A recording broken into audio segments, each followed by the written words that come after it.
Welcome to episode 38 of Christian Geeks Classic Rockcast. I am your host, Steve Chalk, with my co-host, Mr. Britt Mooney. What's up, everybody? How's it going? It's going well, man. It's been a while since you and I have gotten to sit here and do an album, but other than that, it's been great. Like a month or so. It's been a while. It's like our kids are in this incredibly demanding after school organization structure thingamabob. That's what happens, man. When you raise a family of band nerds like I am raising, it takes up a lot of time. But here we are. We got the last album that we did, which was, I guess, a month ago or so. For One Bad Pig Smash, we did music clips for the first time, and we're still feeling our way through that, which we will again be feeling our way through that this episode. Yes, we will. But yeah, we got really good feedback on that. So I'm glad everybody likes it. I think it adds a lot to the experience. It adds a lot to being able to sort of, because it's very challenging to talk about, like, yeah, you know, that guitar part at the beginning is just really good. If you haven't listened to it, it's difficult to make that connection. So yep. I'm happy we're able to offer that. And again, we're going to do that today for today's album, which today's album is, it's a happy-go-lucky, feel-good album in the lines of Amy Grant. No, I'm just kidding. It is LSU, Lifesavers Underground, Shaded Pain from 1987. So 87. I was looking it up on Discogs. It said 1993, and I was like, "No, it's not. It's like that." 93 was the re-release, I think, on like Metro One released a CD of it, which is what I have. I mean, I have the cassette that I got back in 87, but then I have the CD that Metro One released, because all they released it on in 87 was vinyl and cassette, no CD. Yeah. So then they did CD on Metro One Music years later. Years Some may even say decades. But it was a big album for me, and I have some interesting stories. Or at least one really good. It's like one of my favorite stories, which I probably have said on this podcast before, but I'll talk about that later. But it's like one of my favorite Christian rock stories of all time. Nice. I'm looking forward to that. So, just as a clarification, when did it become LSU, and when was it Lifesavers United? Like, wasn't there some sort of issue at some point? Or was it always not United? It's always been underground. Well, Lifesavers okay. First you had the Lifesavers. Okay. And Lifesavers was the band that like they had Kiss of Life before this, which was a year before this, in 1986. And it was a little more like, you know, peppy, a little bit more happy.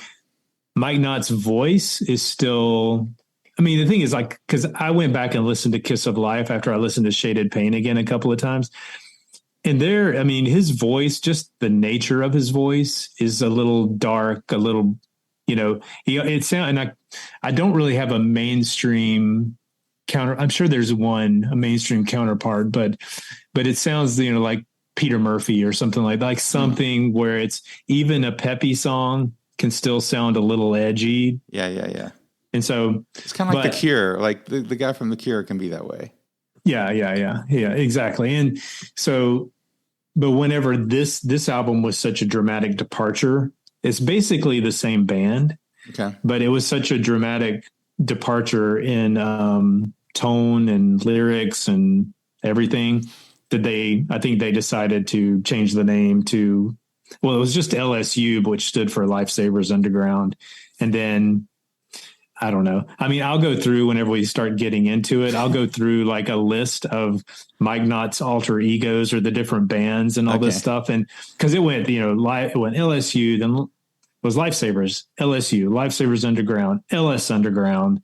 Yeah. You know, it was all over the map. Yeah. So it's just the nature of the beast. I thought maybe like I thought maybe there was like some legal issue or something. Because usually when that happens, like with a band, it's because there's some sort of legal issue or something. If there was, I don't remember hearing anything about it. So, I mean, there may have been, but I don't remember anything about that. And I haven't read anything about that. Yeah. So, okay. I don't know. But anyway, so I'm excited about this album, only because I love it so much. It's a good album. I was not as familiar with this one. I was a big fan of, I'm not your cuss word. I was a big fan of that. This is The Healing. I was a big fan of that album, but I wasn't as familiar with this one. So I've enjoyed it.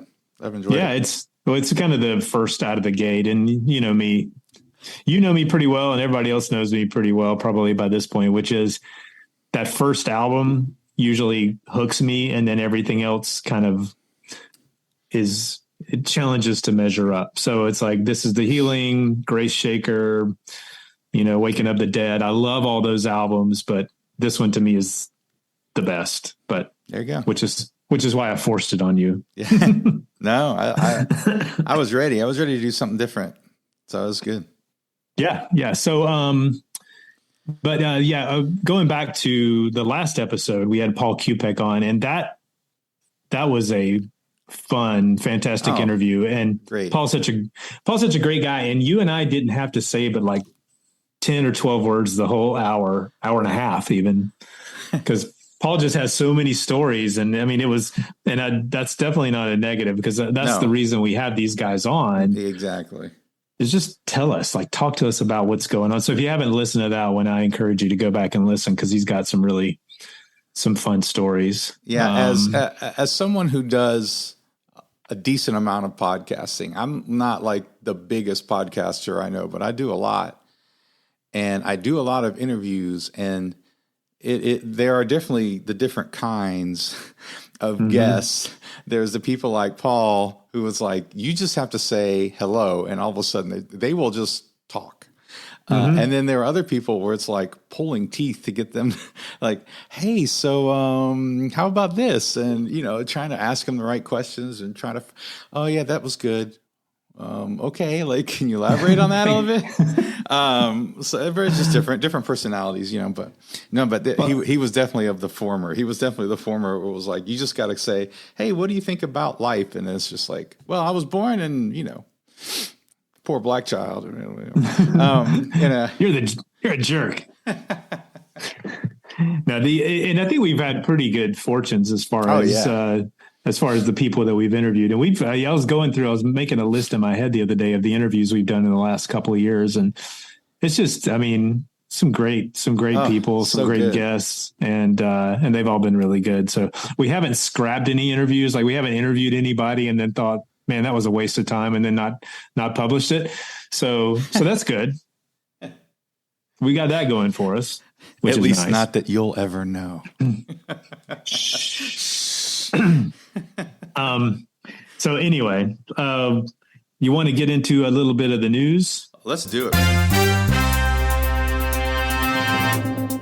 Okay, so the news. I don't have a ton of this. Like I was telling Britt before we started recording, I've been thinking over the last month, since the last time we recorded a non-interview podcast, about how I kept seeing stuff going like, oh yeah, we got to throw this in the news.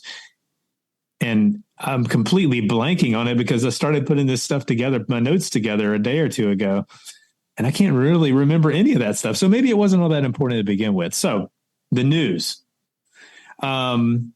And this is all really recent stuff that I've put in here. But the first thing is Jamie Rowe's side project, or his solo project, called Calamity Kills. We talked about it on here before. They released a song which really, really rocked, and then the Kickstarter just got launched. So we'll link that in the show notes. But I think it's going to sound really good. And just, this is a personal preference. This is Steve's personal preference. All the sort of like side stuff that's, with that album doesn't really appeal to me all that much. Like the branding. I mean, I like good branding, but like, apparently there's like everybody's going to wear masks, and it's going to be, it's going to be kind of you kind of have to see the Kickstarter thing, the video, and he'll kind of explain it in a little more detail. I don't really care much about that stuff, but as long as the music is good, and if you followed Jamie Rowe much over the last, 5 years or so, he's put out a lot of solo stuff, but it's mostly been like this kind of bro country, kind of like country rock and stuff. Mm-hmm. Which is interesting. I mean, he does it well, but it's not really my cup of tea. So him getting back into some power rock is exciting. So yeah, for sure. So there's that. And then last night I added this in, Aaron from Tourniquet, basically not that we wouldn't have already figured this out on our own, but he basically said, hey, we've been working on some stuff, some music. But the only person that could have possibly finished that would have been Ted. And now that Ted Kirkpatrick has passed away, that music's not going to be released, and Tourniquet is not going to do anything else from now on. So, but I think we all knew that Ted was Tourniquet. Tourniquet was Ted for the most part. So, Michael Bloodgood, obviously he was the namesake of the band, but a lot of the band was still there. The guitarist, and what's crazy is I keep forgetting about the drummer passed away not too long ago too. I know, so right, it's like the drummer and the bass player, but you had Paul and Les, and now they're going on to do Les's solo stuff. So that's kind of the continuation of that. But then I guess if you look at it, Flood is kind of the new Tourniquet. A little. Yeah. So yeah. Anyway, I digress. The other thing I was going to read, and this is one thing I have neglected. We've gotten some really good reviews on Apple podcasts. So we always encourage you to go on and to give us 5-star reviews, because it strokes our egos, and we're very delicate. So we love that sort of thing. We're old and fragile. So, these are all reviews that have come in the last couple of months. We had Circle Slide is his username, which makes me think that he's probably a big Choir fan. These guys are in the same wheelhouse as music fans. Nice to know there are others out there who love and were affected by some of the same great musicians and albums that I was. Thanks, guys. Thank you. That's a good review. KDOU sounds like a radio station. 5-star review. Undercover Altar Boys, the Choir 77. So niche, so perfect. Thank you. So niche. That should be our catchphrase.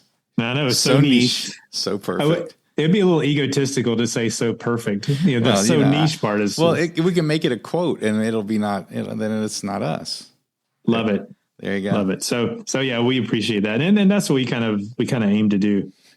Although this is a really long one, but I like it. K Dan Pee Poo. What? I don't. Did you just butcher somebody's name? No, it's KDANPEEPOO. Okay. Kdan Peepoo. All right. Anyway, Steve and Britt sound like they would have been best friends of mine back in the day, and probably would have been had I known them growing up as a teen, young adult in the 80s and 90s. Nothing else, they would have been cool guys to hang with in the church youth group, and would have joined in begging the youth pastor to take us to concert and festivals such as Cornerstone, Atlanta Fest, Take Through's Creation, etc. They review music I grew up on and still love, and focus on mostly 1980s era hard rock, alternative, heavy metal, Christian music. While I don't always agree with their assessments, which we don't expect everyone to, for sure. What? It's okay, Britt. I don't always agree with Britt, so it's okay. I appreciate their in-depth reviews and deep dives of albums that just a few years ago I figured most Christians had forgotten about or did not seem relevant. Thanks to these two geeks, that is far from the case. Thank you so much for keeping the music of our youth alive, and keep up the great work. By the way, the new equipment makes an already great show sound better, and the music clips are an added bonus. Yeah. Nice. Woo! Well, I would like to say to Mr. Peepoo here. Yes. That first of all, that name is now embedded in my memory. That's awesome. I'm assuming it's just an online name. I don't know, but anyway, I will tell Mr. Peepoo that I did not beg the youth leaders to take us to Christian concerts. I would buy the tickets and get everyone else to buy tickets and then tell the youth leaders, this is where we were going when I was 16. If you want to keep an eye on us. If you would like to, how would you like to chaperone us to the Petra concert? How would you like to chaperone us? And then once I got old enough to, 18, 19, we just loaded up in my station wagon with the back seat that folded up that looked out to the back. Oh yeah, yeah, super safe. We just we just loaded that puppy up and went for it. We went all around Atlanta, anywhere there was a concert. Man, we just loaded it up. Growing up where we did, it was, or what I did, where I did. I mean, it was a haul. I mean, it was at least an hour to an hour and a half to get to a decent show, other than the shows that the radio station where I worked put on. And the biggest shows we did were like, we did Bash in the Code one time. Oh, I think we did. They were so great. They were fun. We did David and the Giants a time or two. They were surprisingly short. I get it. No, yes. Sorry. They were dad joke. They were taller than me though. So I didn't know. So they felt like giants to me. But they always put on a great show too. So, but everything else was pretty much Jacksonville. Right. So that was a little bit of a haul. So, I mean, we took so many bus trips there, but, good shows. Nice. So do you have any news to add? Yeah.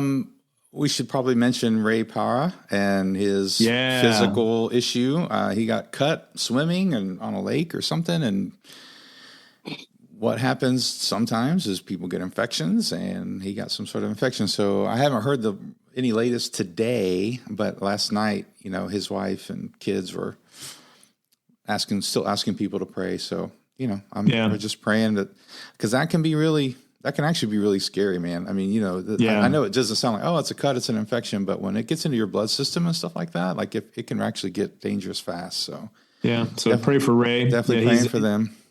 Last I heard, he was in the hospital and having surgery, some kind. So they're cutting out. I mean, like that means that there's parts of him that are no longer usable. That they're going to have to cut stuff out. I mean, that's what that means, right?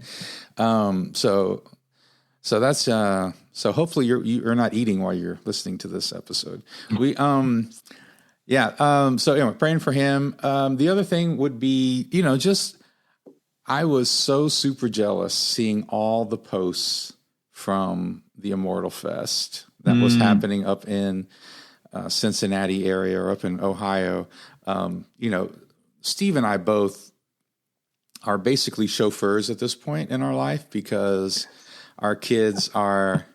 I'm going to get you a chauffeur hat, and like for Christmas, that's what I'm just going to get us both chauffeur hats or something. Maybe that's what we should get, like a Christian Geeks Classic Rockcast, like branded chauffeur hat. Like we should. Now, anyway, so tangent there, but we just couldn't get away. I mean, there was just so much going on with band and color guard and games and stuff. We just couldn't get away to go out there. And I have responsibilities on Sunday morning that I can't just get out of all the time. So all that to say is, I loved watching the clips. So thank you to all the people, all the bands, all the people. Les Carlson was posting stuff like crazy. Oh my gosh, it was awesome. But just I'm so thankful that they were able to post clips. But at the same time, I was just like, oh my God, I wish I was there. Like it just looked like the best time. So there's that. Well, in light of that, number one, I've heard rumors of a 2023 version of that. I know. So that's exciting. Number two, and maybe, I don't know, I hope this doesn't come off sounding bad, but like the clips and the videos I saw of these bands, they were all really good. Like they weren't like it wasn't like a bunch of old aging rockers up there just trying to relive their glory days. It seemed more like these guys practiced and these guys got up, and I mean, Daniel Band was great. Baron Cross was great. Yeah. Of course, Les and Paul and those guys were great. Sacred Warrior. Warrior was Or the other band, which was it? Deny the Fallen? Which one of the other bands? Deny the Fallen was there, yeah. So that sounded. I mean, like everything that was posted, I was like, I'm in. And you know, of course, Pastor Bob was there, and I mean, I was just like, you know, 16-year-old me was like, you've got to be kidding me that I'm not there. I know, but I know, but it was cool. Yeah. So that's hopefully it'll be like, even some other bands that didn't get to make this one maybe would get to come out. I've got a couple reviews. So we haven't really reviewed the King's X album. Just real quickly, I dig the new King's X album. I like it a lot. I don't know why they're so concerned about growing vegetables in one song. I'm not so sure exactly what that's about. But maybe just because they're a little older and they have a garden, maybe. I don't know. No. The song is Festival. And like every time I listen to it, I'm like, why is he talking about growing vegetables? No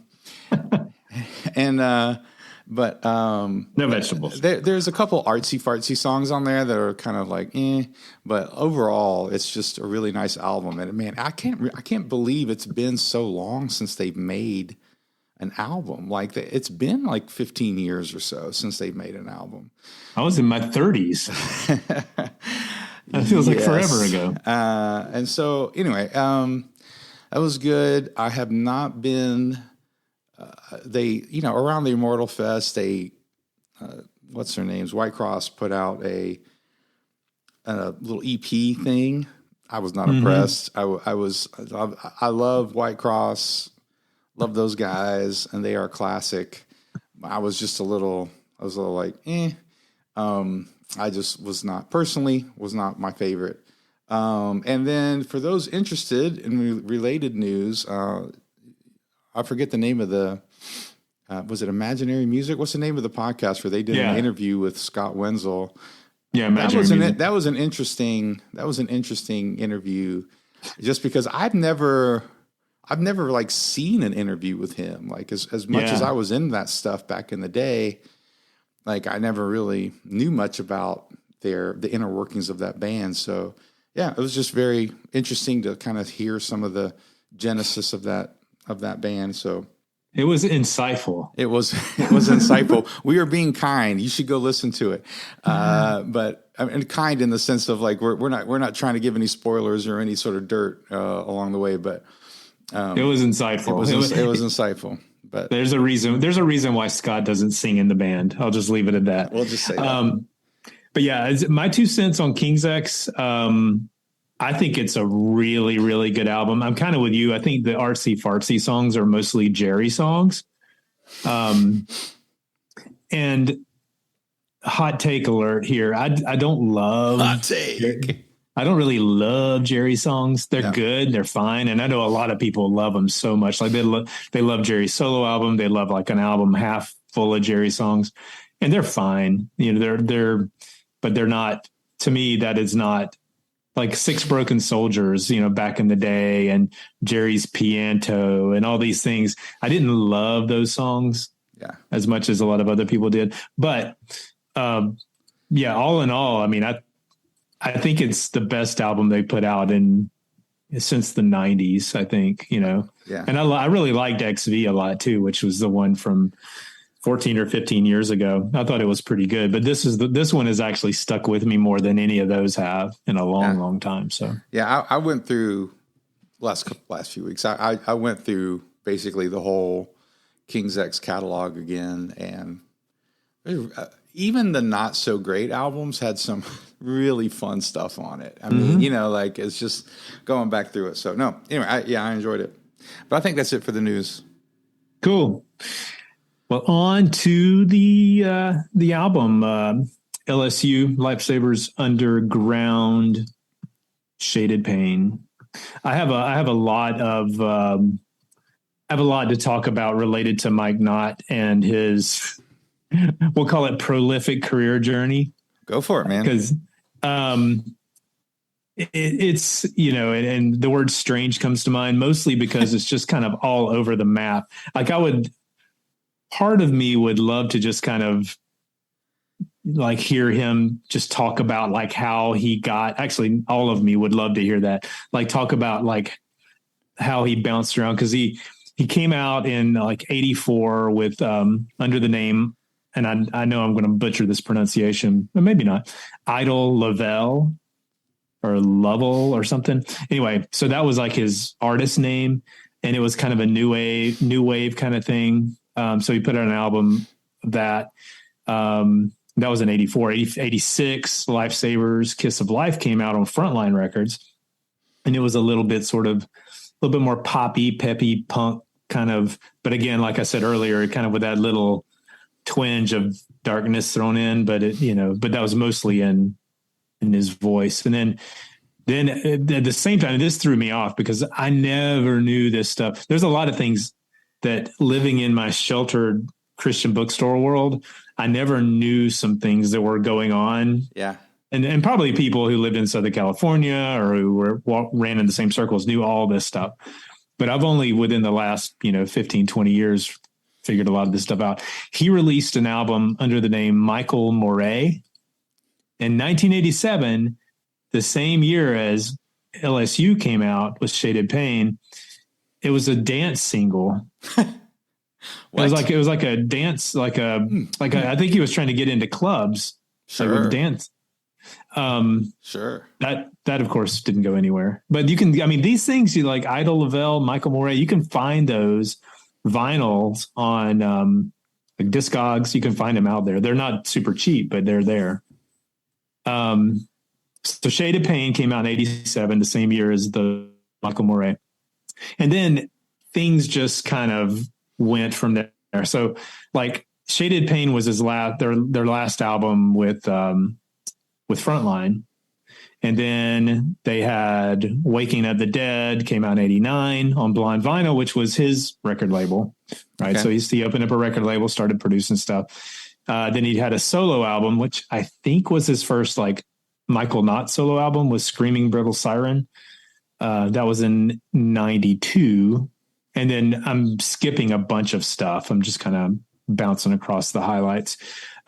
Great Prophet came out in 92, which was kind of that was under the name LSU, which at some point it started getting confusing as to what is what. That's what I was saying, man. I was like, what's going on? So like LS Underground, Lifesavers, solo stuff, it all seemed to just sort of like, it got confusing as to what was what and why things were the way they were. Again, he could probably explain it better, and somebody out there may know more than I do. So Great Prophet came out, which a lot of people loved. Some people think it's too weird. I think it's weird, but good. Not my favorite thing by LSU, but I do like it a lot.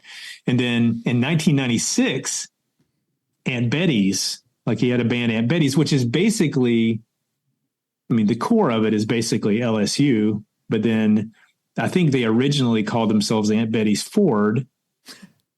And then apparently Ford didn't care much for them using their name. Or the Betty Ford Clinic, or was it Ford? Oh, it was like Aunt Betty's Ford, like the car. They were referencing the car. Yes, and there might have been some double entendre there with Betty Ford. I don't know. It's very possible that there's a history of waywardness, with some of these guys. Sure. I'll just leave it there. Yeah. But that was a mainstream record that came out like on a major label. And so it was Aunt Betty's, and Chuck Cummings, who's been in like every Christian Southern California band, was in that band. Bombay Babies, like he had that band. I don't remember when they came out, but that was all going on too at the same sort of time. And that was like another like sort of glam punk band that he was like, that didn't make it. And then Kush, which was another band that he did with like some of the Prayer Chain guys, which I think he was just kind of singing on the first album. And then Strung Gurus, which was his band with Dennis Danell from Social Distortion. Okay. So he had a band with him that never really took off that much, but they produced some songs, and then he did the Browbeat stuff, and that's just I'm sure I'm leaving a ton of stuff out. So that's all stuff that happened from like the 80s through the 90s. Wow. So, and all through that, he was like running a record label with other stuff being produced on his record label. Like, I think they released like Black and White World, and which is and I'm trying to think of some other stuff. There were a few other bands on there. Anyway, I digress. No. So that Mike Knott this is kind of the beginning of the opening. Like I think of it like a flower blooming, like the Michael Knott career arc. And we're just at the point where the flower is budding when Shaded Pain comes out. We're just figuring out what's in store for us. But anyway, so this album, it's it kind of, and I've said this about a lot. It's funny because I've said this about Scattered Few. I said it about One Bad Pig. I've said it about a lot of the records that we've talked about, and I think it's because this was done technically by a band that had already released an album that was kind of like more of a peppy, happy thing. This album is very dark and it's not terribly redemptive. It's not. Yeah. There's a lot of questioning, a lot of struggle without a lot of this. So in 87, you got to figure it's kind of that time frame. This was maybe the first sort of really dark Christian album distributed by a Christian distribution company to Christian bookstores that had that sort of a thematic tone to it. So, and it was really, I mean, honestly, it's really like it's a goth album. And I didn't know what goth music was at the time. I just knew I liked this a lot. And and I think a lot of, I think the people who listen to our podcast kind of get it more than, more than maybe some other Caleb type folks. No offense, Caleb folks. But like, I think it's good to listen to music that covers the spectrum of emotions, Yeah. I mean, like the choir said, a sad face is good for the heart. I think sometimes it's really good to have those moments where it's not all, peppy and happy. So anyway, so you're not as familiar with this album as I am. So what are your? Oh, well, this album is definitely. It's definitely 80s alternative. It's got a little, because of his voice, I think, to me, it's got a little touch of new wave, but not really. And then, you can kind of see some Cure. There's some moments on here that's kind of like the Cult. There's definitely influences, but I think it's fairly unique in the sense of they don't really seem like they're trying to sound like anybody. And I've said this before on a lot of the alternative albums and artists that we've covered. I can't really think of anybody in the alternative Christian sort of world that I would say, oh yeah, they sound like this other band, like White Cross. It was like, oh, they're Rat, or Sacred Warrior. Oh, that's, it's Queensryche, or I mean, like you really didn't have any of that with X Sinner was like AC/DC. You know what I mean? Like you had this sort of stuff, or Cinderella, but with the alternative side of it, I really got to give some props to a lot of those artists because they really were genuinely themselves. They were genuinely who they were, and they were artistic in their own way. And so, and again, that's just me. I wasn't as big into the alternative scene, but I did like it. I was the odd duck that liked everything from folk music to Metallica. So for me, like, alternative music was cool, and I just didn't listen to. I was more into the heavy metal side of it. In general, but so this album, I mean, I think it's good. The drummer is really good. Like, I was really impressed with a lot of the drums, and man, this guitar player, I didn't realize it, but the first couple times I was listening to it, but I looked it up, and this Brian Doige or whatever his name is, like he played everything. Like this dude played he just played everything. So yeah, I mean, and for me, my main thing was, I had a couple of the LSU, but again, it was confusing to me because it was like this album was LSU and this album was LSU Underground, and I don't know why I keep trying to say United, but. And then that's Newsboys United. That's Newsboys. Very, very different thing.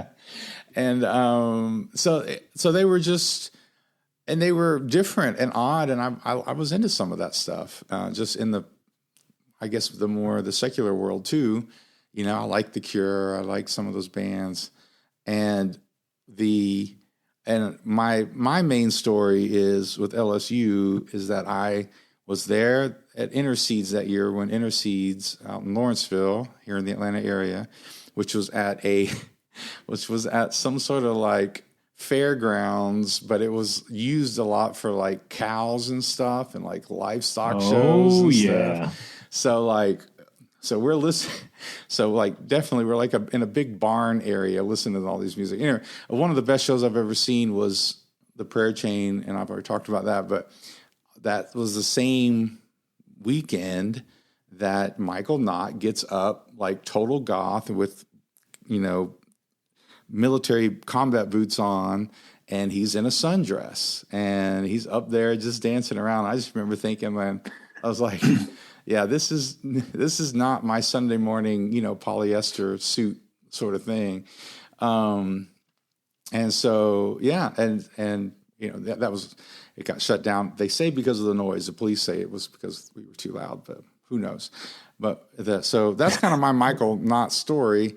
But I've always had respect for him. I mean, he's like super creative and very prolific and genuinely, I mean, like I've never heard anything by him that I thought, well, that wasn't very good. It just wasn't as much of what I was like the main thing I was into at the time. But no, I really like this album. Some of it kind of runs together for me. It's not as dynamic enough as I would like for it to be. I would kind of like for there to be a little bit more dynamics in the sense of a little more distinguishing between a couple of the songs, but they're not like all the same song. They do have some dynamics to them, but I really liked it. I think this album needs a remaster. And I know, I mean, like there's been talk because Michael Knott's done some re-releasing of stuff. Obviously, like they just did This Is the Healing, and there's kind of been like, okay, if you could do any other album, and it's like I'm always like spamming Shaded Pain, Shaded Pain, Shaded Pain, and so I'm hoping that one day that it'll get some treatment because I feel like it's well written and it's well recorded. It's just flat, it's more of a flat sounding release. But again, it's 35 years old now. So I think that, and back then in Christian music, especially alternative Christian music, the budgets weren't there to do a lot with them. But anyway, I feel like the music is really there. But if you're talking about like live, and I know I beat the drum of the only time I've ever been to Cornerstone, which was 1991. They had like what they called LSU Theater, which was, and they even had little programs made up for it. And I wish I still had mine, and it may be somewhere in a box at my parents' house or something, but it was essentially a very theatrical concert. It was out on this lake stage, right by the lake outside, real late at night, like at midnight or something, or 1 o'clock in the morning. And it was out there, and I had never seen Mike Knott or LSU at that point, and it blew my mind. It just blew my mind. So there's like, I just remember because every song he was kind of acting it out. There was a whole thing where they wrapped himself in duct tape. There was Bye Bye Color. Like he's standing there and you don't know what he's doing, but when he gets to the chorus and he says, bye bye, he starts like rubbing his face, and his hands are full of white paint. So he just like covers himself in white paint. And it was just very over the top, but amazing. And like, just It blew my mind. And here's the other interesting thing too, because when Blonde Vinyl was out, they they would service record or their CDs, and I've got some CD samplers from them that we used to play on the radio and stuff. And so I used to work with them for when I was in the radio business. And I remember talking to the radio rep, and they're like, "Hey, we're trying to get everybody to send in socks, and so." For Christmas, because they were going to hang all the radio station socks up in their office and stuff. So I sent them a Christmas sock, and I said, do you have any video? Okay, or I talked about being at that show, and the guy who was, and I cannot remember his name to save my life, but I said, I was at that show in 91. It's like, and he goes, oh yeah, we actually videoed that. And I was like, you did? And he said, yeah, we videoed for release, but I don't think it's ever going to get released. And I said, well, that's crazy. He goes, well, if you send me a VHS tape, I'll go ahead and I'll dub it off and send it back to you. So I mailed him a sock and a blank video cassette. A couple of months later, it came back to me, had the whole show, like 2 different camera angles, and then one edited together, like music video from it. So I've got that downstairs, and I told somebody recently, I got to get it. I have to get it. Like digitized or something. Yeah. But it's actually, there's another video camera. There's some footage of it on YouTube if you look it up. I don't know if it's from the same cameras or not, but anyway, nice. That's my 2 cents. There you go. Yes, sir. Yes, sir. Do you want to get into the music now? Let's do it. All right, so we're going to play the clips like we did the last. We're going to start doing this, and then we're not actually in the same room today. So if it gets awkward, that's where you know. All right, I've got my fingers crossed. All right. The first song is Jordan River.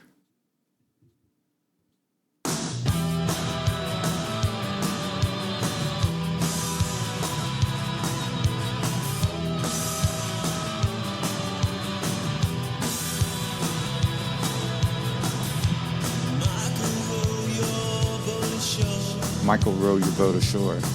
Michael Rowe, not from the 77s. Different guy.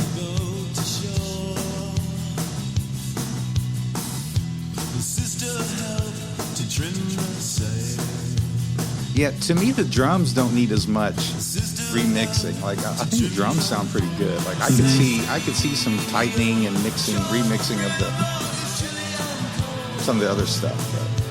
What makes this song has a very eerie sound to it, and what makes it that way is the female vocal underneath that. Like, that just adds so much to the song. And it's Bridget Knott, which, I'd be honest with you, I'm not 100% sure that's his wife or his daughter. Yeah, I don't know. I assume it's some relation. Yeah, it's got a nice kind of driving beat to it, and I like the sound. I like the chorus. I like the lyrics. They're simple, and I like the chorus. Jordan River is chilly and cold. Meet your brother on the other side. I mean, it's kind of talking about baptism, but it's talking about it may not be as fun as you might think it is in the beginning, but but on the other side of it is good. So on the other side of it is joy is a good thing. So I kind of dig it. Yeah, and it may be the most sort of redemptive song on the album. if you go strictly by the lyrics, it's like some of the other songs sound happier, right? But if you read the lyrics, right. But I think, I love that song, and it's going to get repetitive. I pretty much love every song on this album. So I'm going to maybe not try to say that about all of them. But this next one I really love. All right, this is Bye Bye Color. A very haunting intro.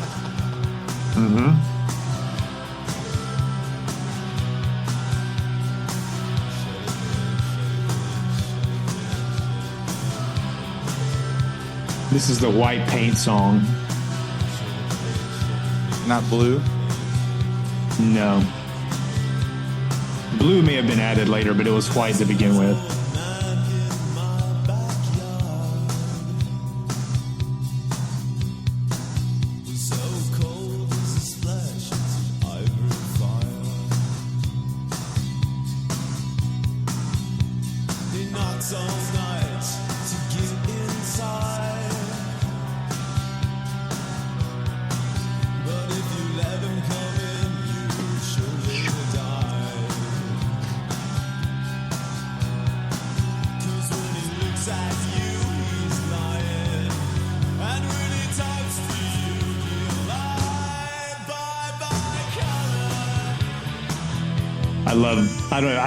I was singing this stupidly loud in my car the other day. All right, so do you have any insight as to the meaning? So there's some goofy, evil thing and guy in the backyard, and he's talking about, the first verse is kind of talking about him, that this guy, if you let him in, he's going to be the one that suffers consequences of some sort, and then it's a woman letting him in. But when you look at him, I mean, I like the lyrics, right? When he looks at you, he's lying. Like, it's very, like, it's haunting, it's dangerous. It's almost like he could have written it about like a slasher flick in the 80s. You know what I mean? Like, just sort of like this, right. You know, like something. I always took it to mean like the old sin nature, like, you know, that's what I would have thought. But And to me, there feels like throughout the course of this album, there's a lot of talk about like temptations. There's a lot of talk about like things that you allow into your life that can send you down the wrong path. And sometimes those temptations for some people are too strong that it's very difficult for them to give them up. And I think women, for some of these guys, maybe are drinking or smoking or whatever, gambling. I mean, I'm kind of filling in blanks here, but I feel like that could be like, you know, like a woman could be the person who is allowing the old sin nature to come back in. Right. You know, so, I mean, you never know. That's just kind of my thought process on it. But so this song is actually the entry point to one of my best Christian rock stories of all time. Go for it. And this is very personal to me because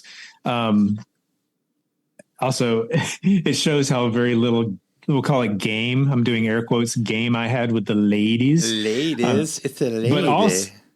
But also this is a good test to make sure that, that you're with a lady that can handle and is the right person for you.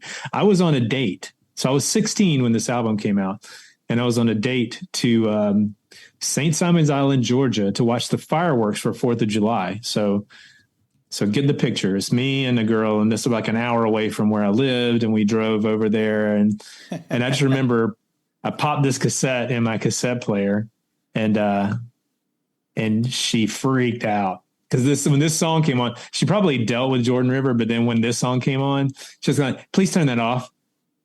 Please turn that off. Why? Because it scared her? It scared her. She was very scared. She was very scared. And so at that moment, I decided that it was not meant to be. Yeah, this isn't. But see, it's like. That's such a Jerry Seinfeld moment. If I'd have known better, I'd have been like, this is like I need to play like, Boys to Men or whatever was popular back then. Maybe not Boys to Men. Bobby Brown, Whitney Houston, something. But no, I chose LSU because I was really into it at the moment and I wanted her to be into it. And she was not. She was not the one. Of course, my wife of almost 20 years also would not be into it. But she was just about to say, is Jill listen to Shaded Pain? Does Jill crank up the LSU? Let's just say I've gotten smarter over the years. And here's the thing. She will tolerate basically whatever. So she would listen to it. She'd just be like, I'm going to listen to my book on tape.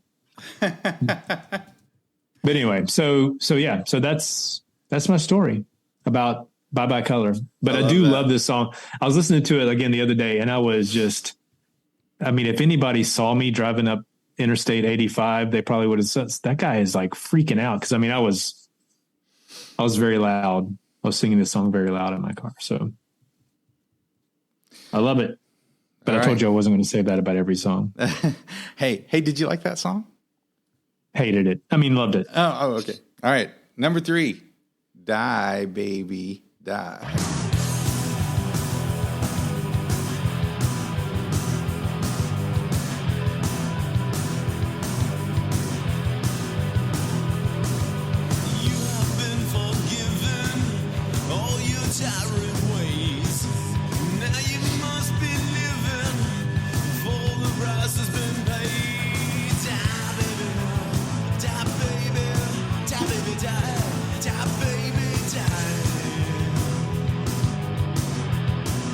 Yeah, this is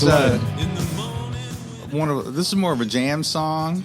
To me, it's a little more influenced by like, you know, the cult side of that alternative rock sort of thing, and it's decent. It's decent. I like it. It doesn't have a lot of, to me, doesn't have a lot of depth to it in the sense of not a lot to it. It's just kind of a simple, like, you know. It's about dying to yourself, and I like that. I mean, in the sense of like, I like the way he's doing it. More of a jam song, but I dig it. Yeah, it's it was very hard to. I mean, that was one of the songs that would be very difficult to explain to someone who doesn't understand like how this could possibly be a Christian song. But it's like, you know, it's deeper. It's like, well, isn't there a better way to say that? No. It's like, die, baby. Die. And then when he gets die, baby, die, baby, die, baby, die, he goes on and on and on and on. You know, it's like, I do really like this song, though, because it's like you said, it's very driving. And then, honestly, the message is really good, too. So, yeah. I dig it. Yeah. I dig it. Die, baby, die. All right. Next, we got Lonely Boy. I really like this song as well. It's got a more melodic feel to it. Yeah.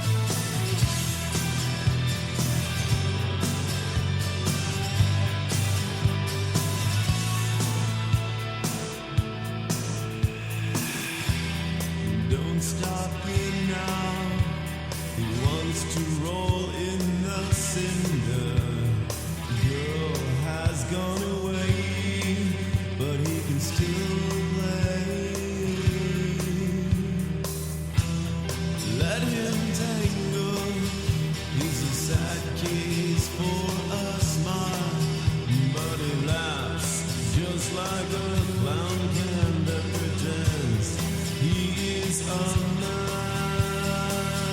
Lonely boy gone bad. It's the beginning. So, this one is a very complex song, actually. Like, I don't know if I would have even understood this song when I was 16 years old. Like, I don't even know if I would have, like, even totally... I wouldn't have come close to really getting this whole idea of this young guy or this man has been betrayed by a girl, and now, like, he's taking it kind of taking it out on the world. But if you've lived long enough, like you and I have, we've seen this, right? We've seen guys who, whether they just got divorced and it was, you know, an issue with both of them or whatever, like this American life marriage sort of thing didn't work out for them, and for whatever reason, and it really turned them bitter in their 30s or something, you know, and it got really ugly all of a sudden, you know, and so one of the things I kind of wrote down about this song, this album has that structure that a lot of those alternative bands have, even up until the 90s. A lot of the 90s grunge kind of adopted this from the 80s alternative stuff, which is the more dynamics with layers, more dynamics with volume. Like when you get into metal, the dynamics were more about like a new riff where they slowed it down and then they sped it up. Like those were more the dynamics in metal. But the dynamics in alternative music was more about levels. Like they would just get louder, and they would soften it, or they would have more of a clean guitar and a little more, layering sort of things and sounds, different sounds. So he does a really good job. He's good at that. He's not a very good solo guy at all, but the guitar player is very good at the layers and the little nuances of the rhythm playing that he's doing. So very good. With the and specifically the Lonely Boy this song is about is actually Brian Doige, the guitar player. Oh, he wrote it, right? Did he write it? I think Mike wrote the lyrics about him, and then I think Brian wrote some of the music, but or they co-wrote it. They co-wrote it. Yeah. But yeah, so apparently he was struggling with things, and so, and it's interesting on the Metro One CD release, they actually, Mike Knott did paintings for some of the songs. Yeah, he liked doing paintings, because he wasn't busy enough with like 8 bands and 4 record labels.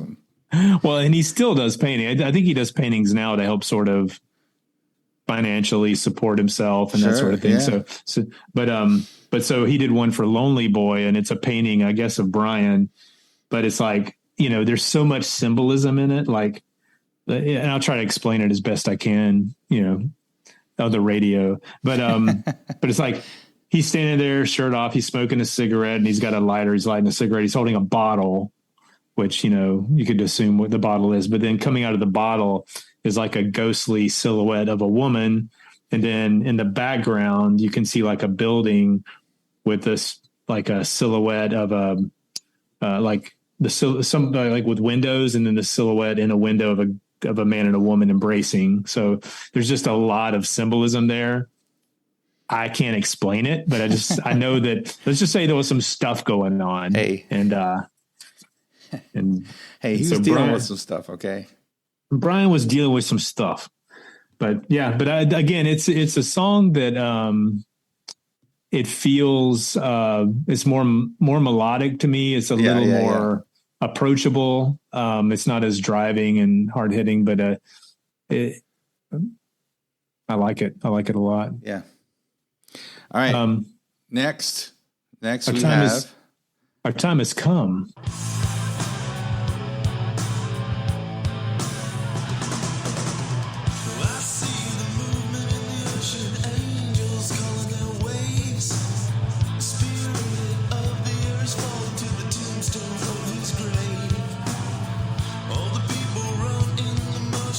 This might be my favorite.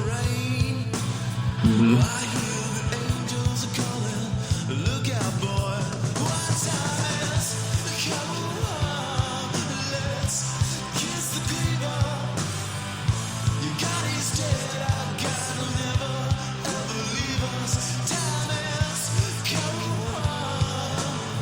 Yeah, this has the most metalish chorus. Mm-hmm. Kiss the cleaver. Are you kidding me? Like, what a great line. They're trying to be a little more funky in the groove on this one. So again, like this isn't like some of the albums that we've done where it's like, man, like it's just they can, especially Angelica, they can just run together because it's the same sort of speed and sound and stuff. It's not quite like that, but it has some of those elements. But so they're trying to slow it down, be a little bit more funky. And but I love how kind of like the verses are about, platitudes. Your platitudes aren't real.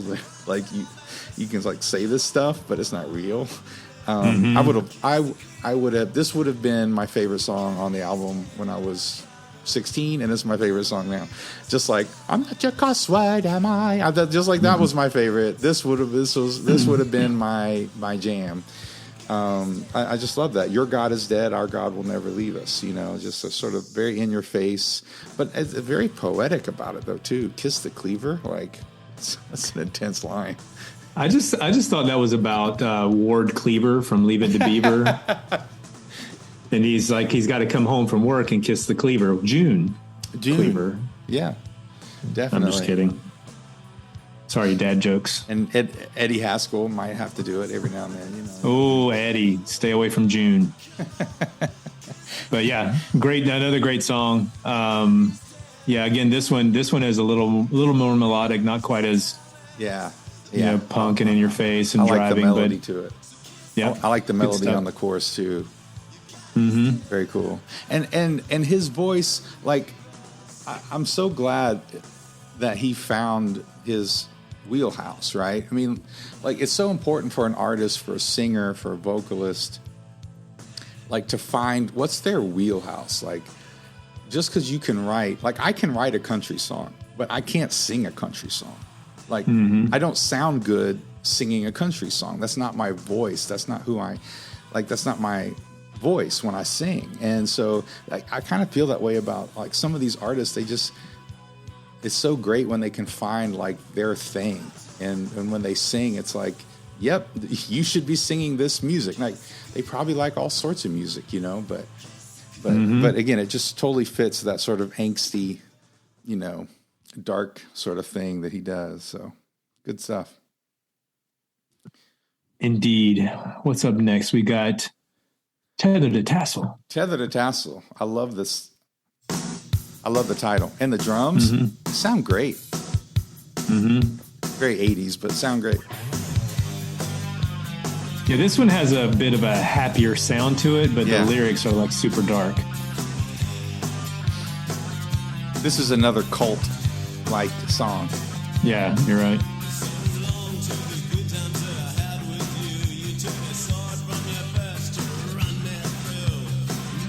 What a line.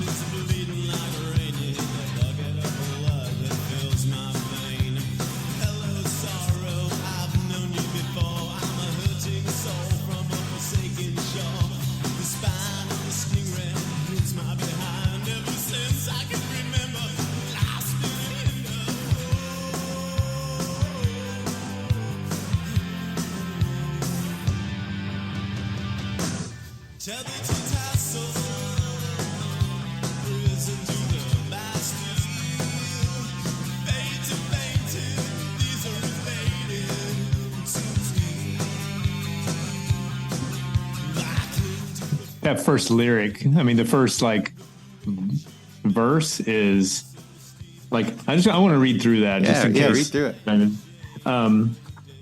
So long to the good times that I had with you. You pulled a sword from your purse to run me through. Now my heart is bleeding like rain. You hit the bucket of blood that fills my veins. Hello, sorrow. I've known you before. I'm the hurting soul from a forsaken shore. The spine of the stingray has hit my behind, and ever since I can remember, life's been a hinder. That is not a happy tune. That's not a happy song.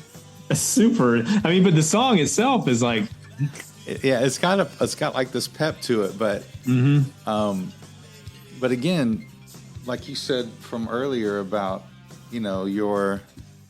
about some of the other happier stuff that he did before this album, like, his voice darkens it enough. His voice darkens it enough that you can really get that, okay, maybe this isn't a happy song. But I love the title, like I said, and I love the drum sound as it kind of kicks off, and I dig this one. Yeah, it's just, to me, it's the juxtaposition of the peppiness of the music with just the lyrics just run me through like a sword pulled from your purse. Hey, it's a man purse. Okay. It's a man purse. A merce. All right. Next up is I'm Torn. We've got a little acoustic happening. Oh yeah. That means it's emotional. Oh wait. Not so much. Oh no, this is emotional. This one's emotional.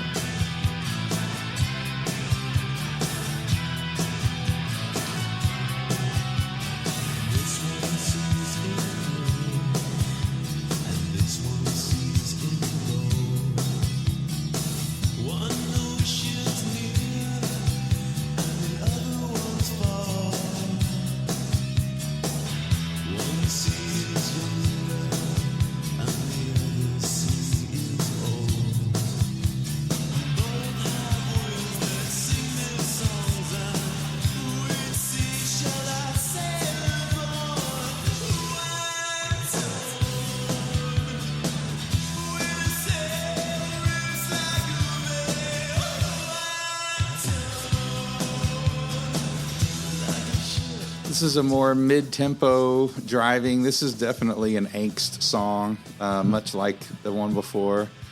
Yeah. Although this one is a little more, to me, angsty. Like, it's more about the emotion that he's torn, that he's conflicted. This is more of a meh song for me. It's not a skip song, but it's not one of my favorites. One of my probably least favorites in a certain sense. I like some of the lyrics, some of the imagery with the sailing and the sailboats and that sort of thing. But yeah. Yeah, again, this is one of those. I mean, I'll just say this, and I've mentioned this before on the podcast. I'm like, I was, especially when I was younger, like a mile wide and an inch deep, you know? So it's like, did I like the music?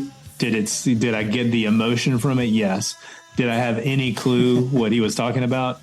No, not really. Yeah. So it's like kind of going back. That's one of the cool things about this podcast, and I'm able to sort of relive with a 50 plus years of life experience and to sort of understand things a little bit better. But it's like, but yeah, this song, I mean, the title sums it up very well. I'm torn. It's like, it talks about, you know, this one sings in blue, this one sings in gold. One ocean's near, the other's far. One sea is younger, one is older.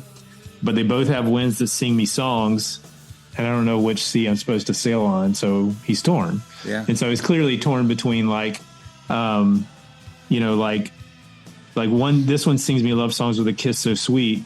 She never smiles, yet it's always on my mind. The other one calls with a love so true, taking my heart and making it new.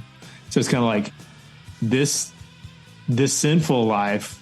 It's pretty awesome. Like, it's fun and it's, you know, wonderful. And there's lots of good things about it, but it's not pure and new and true. Whereas this one is. Yeah.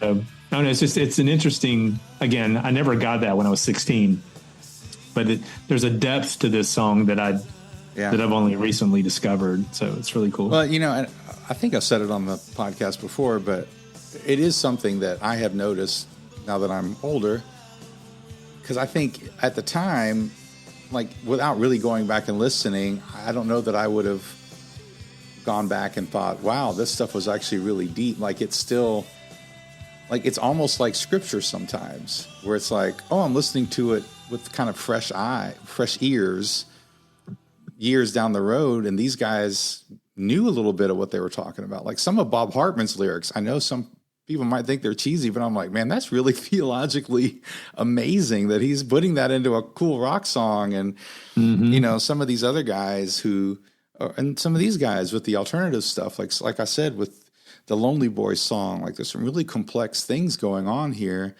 that, again, it kind of takes a little bit of life experience to go back and see in a different way. And I love that, you know, and something I said about the movie, It's a Wonderful Life. I loved It's a Wonderful Life when I was a kid, right? I love that movie, but I'm sorry, it means more to me now than it did then, because I actually get what it's like to be that guy. I get what it's like to be a guy with 3 kids and not knowing how he's going to pay the bills and feeling like he's messed his whole life up. Like, I get that in a way I didn't get when I was 14 and was watching it at Christmas with my parents, you know? Oh, for sure. And so I know it's a little tangent, but I totally get what you're saying with that, you know? Yeah. Perspective is everything, you know? Yeah. So the next song is not one I have much explanation for. I don't think there is any.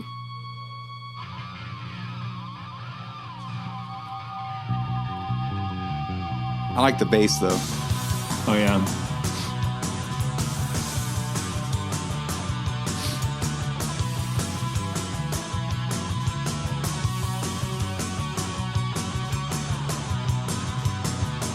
I think this is supposed to be like a musical interpretation of A Plague of Flies. Like, it's frenetic, you know? It works.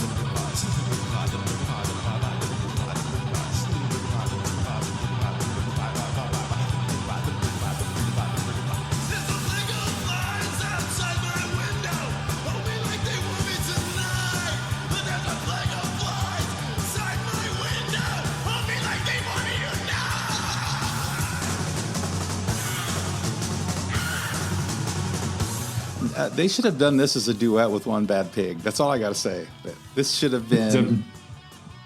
There's a plague of pigs outside my window. Yeah, I don't know that it's much other than, taking the term "a plague of flies" from the scripture and just. Here's my hot take on this song. Not a hot take like there's anything wrong with it, but a hot take in the sense that what I think happened is they were in the studio jamming, and they came up with this, and Michael Knott was like, okay, hold on, guys. We got to do something with that. But it's not a whole song. We're just going to do something freaky with it. It's very possible because Kevin Lee, who's the drummer, didn't really have any writing credits on the whole album except for this one, which makes me think they were just kind of making it up on the spot. That's what I think. I think they were just making it up. I think, but those are really fun songs sometimes, man. When you're in a band, you're like, someone's just coming up with something and you're all just kind of jamming. And like, there's those special moments as musicians are just, they're really fun. And you're just like, all right, we got to put that on the album. And you know how Christian bands were back in the day, like, okay, we got 9 songs. We need a 10th one. Oh, let's put that one on there. But yeah. Although I will say for 8 here for Plague of Flies that I would not have chosen a solo there because the solo wasn't really that good. I was like, I know you're trying to do something really artsy there, but interesting. Yeah. But all right, and then number 9, we have it's a Stephen Curtis Chapman cover, right? 'Cause there's more to this life. Maybe not. It sounds just like Stephen Curtis Chapman, right? Absolutely not.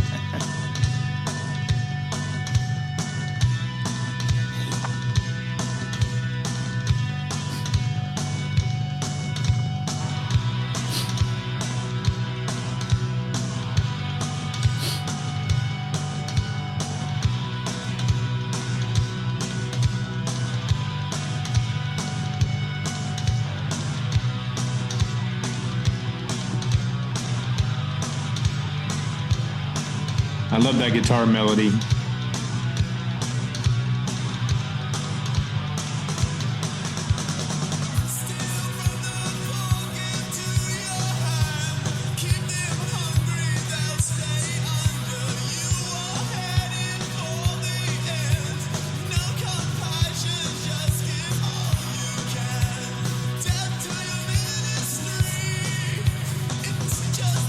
Sounds a lot like The Cure right there. He sounds like Robert right there. Yeah.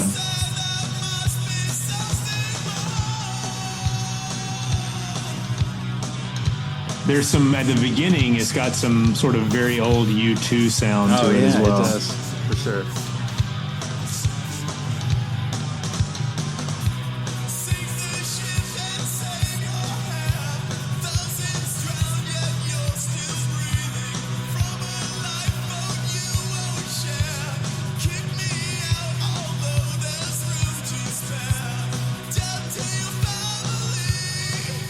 Yeah, I mean it's got some intense lyrics, man. It's talking about, you're stealing from the poor, you're keeping people hungry, you're doing this for greed, and just trying to get more out of.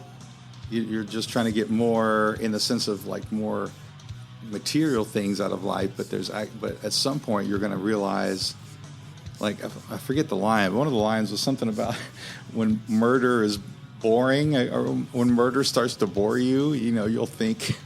Maybe you'll think there's more to life than this, Mm-hmm. That's an intense line right there.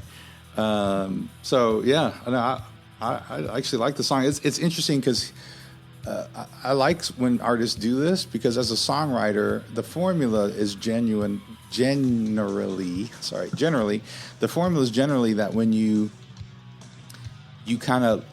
go into your upper register on the chorus because you're giving it more emotion, and that usually more of a crying out, straining sort of thing on the chorus.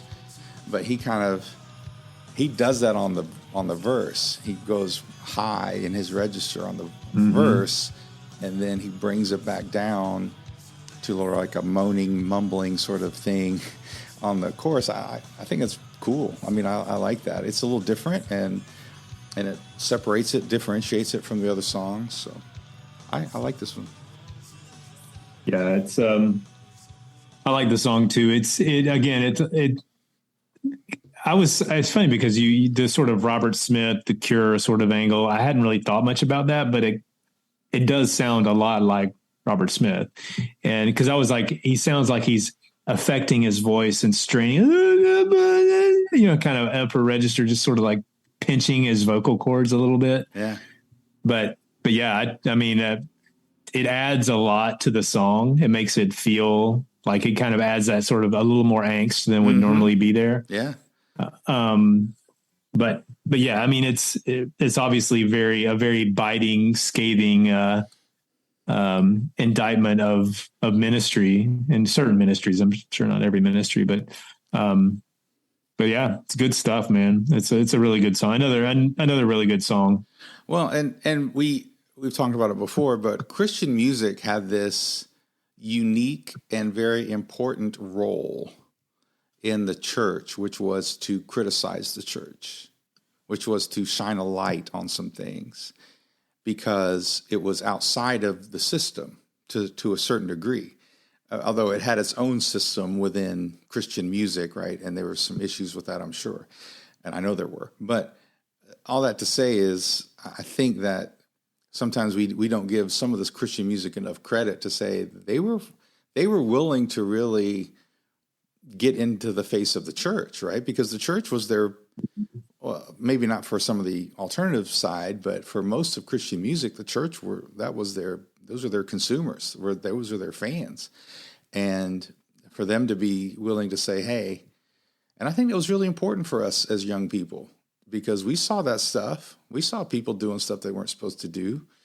And for other Christians to go, you're right, that's messed up, so that's my 2 cents. Yeah, no, I mean, it's good. And I mean, and part of it is, you think about how it's, I mean, we're all fallible. Yeah. But, we've all sinned. And, but so it's like, you could say like, well, Michael Knott is, not perfect. So why is he trying to call out these other people for being perfect and that sort of thing? And, you could go with that all day, but I think a lot of times we're called as the body of Christ to sort of, sharpen each other. And so, yeah. And I have no idea who specifically he's referencing in this song, but I mean, it's probably more of the overall televangelism, global church. Yeah. Yeah. All right. Now we have the title track, kind of, I guess. Oh, yeah.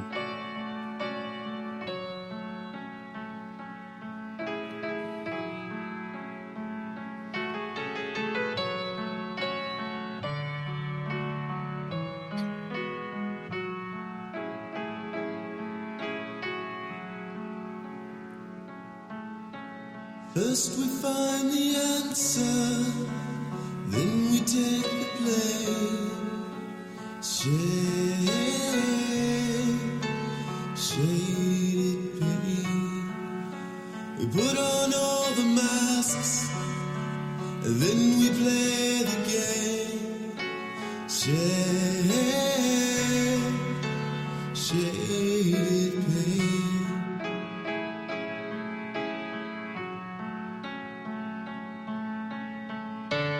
What about love? The love we never find. Cut by the body, forced to run and hide. What about the human I'm inside? How can we be forgiven if we don't live our lives? This is a great wrap up for this album. Yeah. And I think a lot of it has to do with the fact that he's kind of talking about like, as Christians, we tend to shy away from human moments and struggles. And especially like if you look at music in the 80s, like there wasn't a lot, especially a lot of Christian artists. I mean, I referenced this earlier, but it's, coming out and talking about the pain we have and the struggle that we have. And clearly he's bearing his soul on this album in a lot of ways, but it's kind of like, this is what we do. We shade our pain, Yeah. Well, he's talking a lot about some of the ironies of life and how, sometimes we get the answers, but the answers don't live up to our expectations about what they're supposed to solve. Sometimes the answers only give us more questions, and that is part of life, and it's not necessarily bad. It's just different than our expectations. Sometimes we think an answer is going to give us some solution that's going to change a situation, but then it doesn't change the situation, right? It's just we just know something we didn't know before, maybe, and sometimes knowing is its own torture, right? Sometimes when you know what people are going to go through and they choose it anyway, right? That's not fun. So a lot of that sort of stuff is kind of coming through, and I think it's not a great song. Like listening to it, I'm not like moved as in the sense of like, wow, this is a very nicely put together, even as simple as it is, sort of song.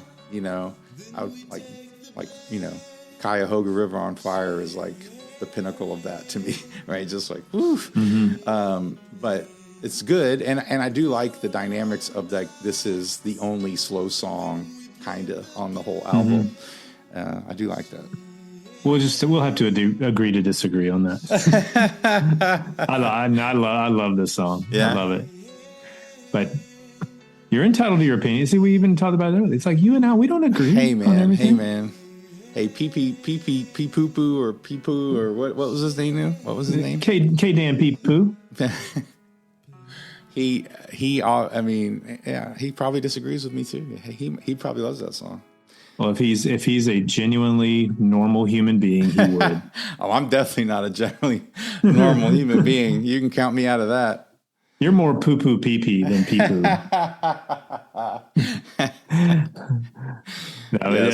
Yes. Yeah. So that wraps it up. That's Shaded Pain by LSU, Lifesavers Underground. Booyah. Dig so it. That's it is available on Bandcamp. You can get it from, I think it's directly from Mike himself on Bandcamp, and I'll link that in the show notes. Okay. As well. You can't really find it on streaming services. It's not really readily available anywhere else. Nope. We've looked. And I'm going to be pushing it wherever I can. I'm going to be pushing to get it re-released, get some vinyl action going on, or at least a new CD release. Remaster would be fantastic. Remix, remaster, but get what we can. Now, and we kind of danced around it earlier, but let me just say it for the record. I would love to get an interview with Michael Knott. I would love this. I would love to ask him some questions. I think that would be an amazing interview. So I'm just going to put that out there to God and stuff. It would be interesting. It would definitely be interesting because he's an interesting cat these days. He's dealing with stuff. Oh, he's dealing with stuff now. He's got stuff going on, but he probably needs prayer like all of us. Yeah, but I know. He's a good dude and obviously super talented. And the thing is, you go back and if you look at the course of specifically like mid 80s through the 90s and into the early 2000s, I mean, it's like what his music meant to me is, it's kind of difficult to put that into words in a lot of ways, Yeah. So yeah, good stuff. But, so that's episode 38. We've got, hopefully we'll be back in a couple weeks. I know that Ian just ravaged some of Central Florida, but I'm heading to South Florida next week for vacation. So I don't think I'm going to hit up any record stores though. Because I'll be busy with family. So usually I don't when I'm busy with family, but kind because I did get some cool stuff in Kansas City. You did. And again, I'll repeat this for those of you that didn't see the post I put on social media. I left a ton of stuff at that record, Josie Records in Kansas City. Left a ton of stuff there, like a lot of 12-inch singles. Wow. They had a lot of 12-inch singles, but it was stuff I either had or I'm trying to get better about spending money on things I don't need or don't really want. You know, it's like, because sometimes there was a time when I would see something like, that looks pretty cool. And I get it, you know, pay like $4 for it. But after a while, all those little $2 to $4 things add up. True.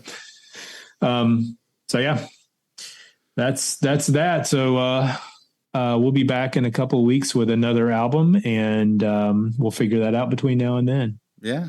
Let us know what you think of Shaded Pain and LSU and how wrong I am about, you know, the last track and all of that. Let us know what you think. and just, you know, give us some suggestions about, you know, other albums to do going forward. I mean, I think we got a couple in mind here soon, but I think I'm always open to some suggestions on Geeks, on Geekscast or geeksrockcast at Gmail. What's the email? Come on, man. geeksrockcast@gmail.com. That's what I said. That's what I said. LS United. And you can tell us about that. Oh my gosh.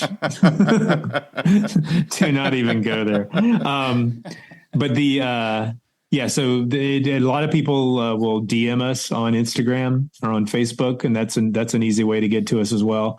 Or Geeks Rockcast on Instagram, and you can just look up Christian Geeks Classic Rockcast on Facebook, and we're there. And try to post a lot, try to respond to pretty much everything. I know I miss things from time to time, and I apologize. I do the best I can. I'm trying here.